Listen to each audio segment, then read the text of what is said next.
салом бинандагони хабартиҷиб.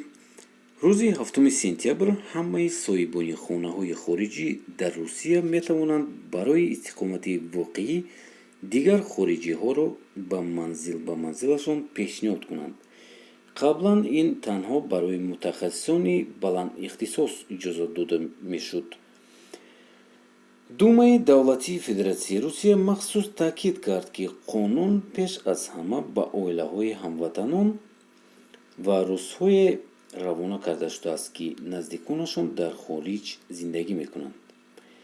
юрий крупнов, раиси шӯрои нозирони пахшгӯии демография, муҳоҷират ва рушди минтақа гуфт: ин бештар дар бораи ҷузъи молиявии қонун аст, ки бисёр муҳоҷирони таъсир мерасонад. гузашта аз ин сарватмандон барои хариди хона дар русия ба қадри кофӣ сарват доданд. мувофиқи тарзи тасмими ин қарор, он дар маҷмӯъ ба ҳама шаҳрвандони хориҷие ки дахл дорад, ки ба амволи ғайриқонунии федератсияи русия сармоягузорӣ карданд ва гӯё ки нисбат ба дигар хориҷиён ҳуқуқи мизбон шуданро ба даст оварданд, қайд мекунад Крупнов.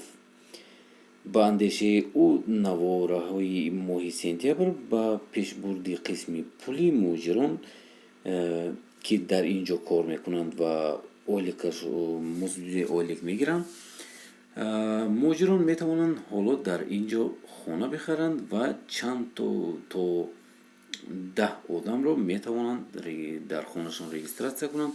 айнан иммигрантое ки аз Тоҷикистон, Ӯзбекистон, Киргизия ва Казоқистон.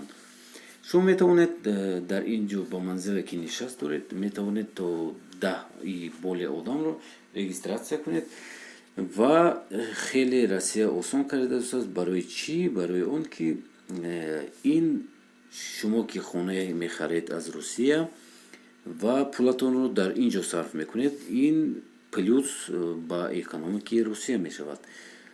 барои ҳамин Русия мехоҳад, ки иммигрантҳо ҳамаш дар ҳамин ҷо пулашро сарф кунад ва хона харад ва зиндагиро давом диҳад. ҳатман нависед дар комментарий.